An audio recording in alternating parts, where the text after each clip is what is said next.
I used to think the biggest money traps happened when you were broke, but I learned that every level of wealth from broke to millionaire comes with its own traps. And believe it or not, they get more dangerous as your net worth grows. So let's start at the bottom. If your net worth is under $10,000 or even negative, it's running your finances with zero margin.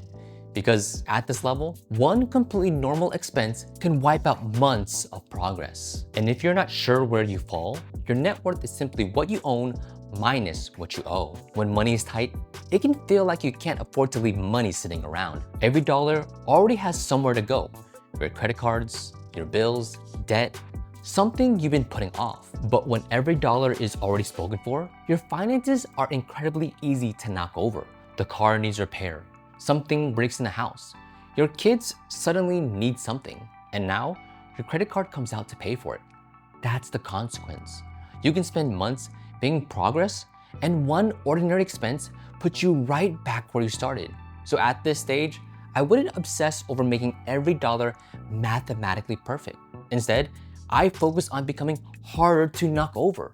A little money sitting there might not look productive, but that breathing room is what gives everything else a chance to work. And there's another mistake that can keep you stuck at this level even as your paycheck gets bigger. More income absolutely helps, but I think a lot of us have told ourselves, once I make more money, then I'll start saving. Then you get a raise, and somehow that extra money eventually has to go somewhere else. Because without a system, more income can very easily become more spending. So yes, work on increasing your income, but you also have to learn how to create a gap between what comes in and what goes out. Otherwise, you can double your income and still wonder where your paycheck went. And if creating that first bit of margin is where you're struggling, I created a free financial breathing room blueprint to help you get started. The link is in the description down below. Because once you finally create that breathing room, you think that traps get easier. And they do. But that's also when progress starts giving you permission to spend your money. Once your net worth gets somewhere between $10,000 and $100,000, the first big trap is what I call the upgrade spiral. You've finally made progress, and progress can feel like you're giving yourself permission to spend money. Have you ever noticed how financial progress has a funny way of making perfectly good things suddenly feel old? You pay off the car, and somehow you start noticing everybody else's car. You get a raise. Maybe the vacation gets a little nicer. You hit a savings milestone, and the house you've been living in suddenly feels small. None of those purchases are automatically bad. The problem is the pattern, because every upgrade moves your baseline. What used to feel like a treat becomes normal. And once something becomes normal, it's really hard to go backward. My wife and I had plenty of opportunities to upgrade things as our finances moved up.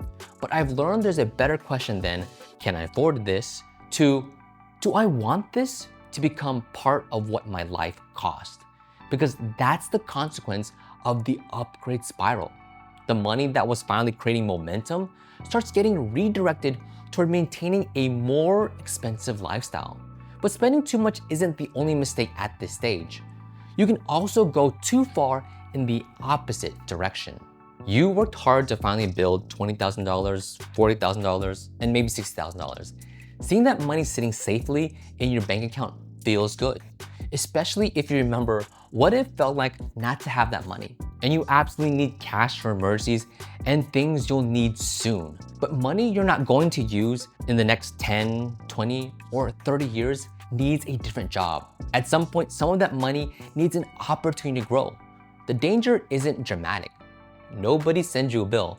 Nothing breaks. It's much quieter, because you'll look back years later and realize that that money should have been compounding all this time instead of just sitting in your bank account. At some point, your thinking should move from I need to save money to I need some of this money to start working for me. And if you're getting any value from this video, please give this video a like and subscribe to the channel. It helps more families find this kind of content. Because once that money starts working, eventually your net worth crosses 6 figures. And that's when the bigger number can start fooling you. Once your net worth crosses $100,000, $200,000, the first trap is surprisingly simple. You can start spending like your net worth is money sitting in your bank, but it isn't. Let's say your net worth is $400,000. Maybe that's 200K in your retirement accounts and another 150K in your home equity. You've got $50,000 between savings and other investments. You're worth $400,000. That's real wealth. But you don't have $400,000 available to spend. Your day-to-day life doesn't run on your net worth. It runs on cash flow. That's how someone can look wealthy on paper and still feel stretched every month. You might have 150K in your home equity, but you can't buy groceries with your kitchen. And this is where the consequence starts getting more serious. The net worth number can give you confidence to increase your spending, even though your monthly finances haven't gained nearly as much flexibility. You end up wealthy on paper, but still depend on every paycheck. And one of the fastest ways to make that happen is the second trap. I'm actually less worried about somebody occasionally spending money on a nice dinner or a family vacation because those expenses end. I'm much more careful about expenses that keep showing up every month, like a larger mortgage, a car payment, or a higher insurance bill. Because every permanent upgrade makes a claim on income you haven't even earned yet. Maybe you can comfortably afford it today. But what happens if 5 years from now, you want to change careers, start a business, take some time off, or simply work less? That's the consequence of high fixed costs. They reduce your options. You could spend years increasing your net worth while at the same time building a life that requires you to keep earning at the same exact pace. So at this level, the question starts changing. Instead of only asking, can I afford this? I like asking, does this give me more choices or fewer? Because once your net worth starts approaching $500,000, choices become a lot more important, especially when you're close to being a millionaire, can make you think you're closer to financial freedom than you actually are. If your net worth is somewhere between 500K and $1 million, the first trap is confusing wealth with freedom. They're related, but they're not the same thing. Two families could each have an 800K net worth, but one family needs $12,000 every month to maintain its lifestyle. The other needs only $5,000. Same net worth, completely different amount of flexibility. Because at this stage, the question isn't only how much am I worth, it's also how much does my life require? If most of your wealth is locked into your house or your retirement accounts and your lifestyle requires a big paycheck every month, getting close to $1 million doesn't suddenly make work optional. That's the consequence. You can become a millionaire and still feel trapped by your paycheck. And as your wealth grows, there's another problem that's almost unavoidable. Your financial life starts getting more complicated.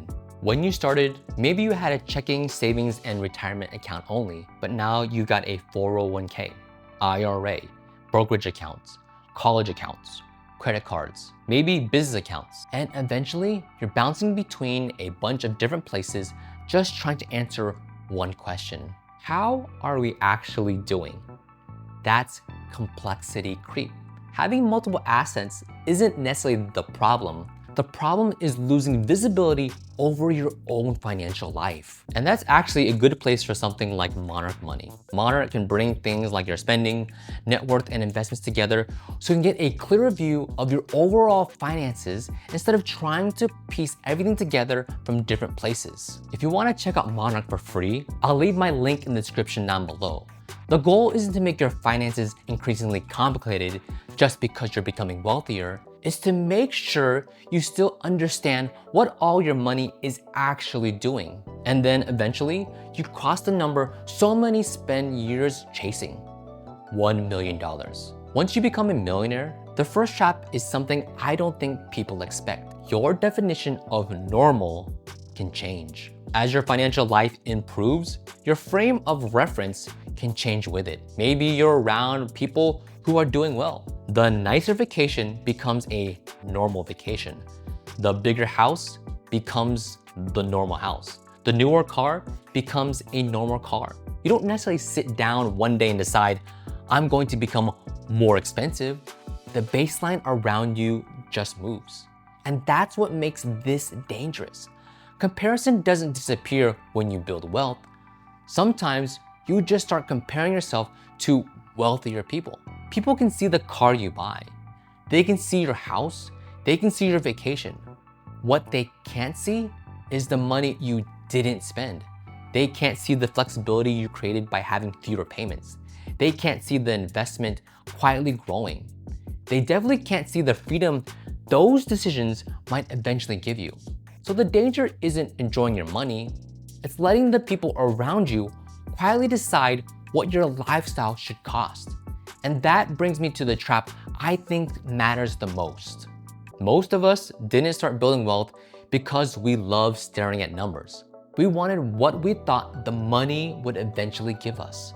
Security, choices, less stress, more time with our family, maybe the ability to leave a job someday. But there's a strange thing that can happen. You never switch modes. 1 million becomes 2, 2 becomes 3, and you're still saying to yourself, someday I'll slow down, someday we'll take a trip, someday I'll spend more time with my kids. But money can compound, time can't. And that's why I don't think the most dangerous financial trap is necessarily losing everything you built. It's building enough wealth to create freedom and never actually using that wealth to become free. When you're broke, money traps can steal your breathing room. As you start building wealth, they can steal your momentum. As that wealth grows, they can steal your flexibility. And eventually, that can start stealing the one thing your net worth can never replace, your time. If you enjoyed this video, please give this video a like and subscribe to the channel if you haven't already. If you want to see the rules I follow to stop stressing about money and create more financial breathing room, watch the next video. I'll see you over there.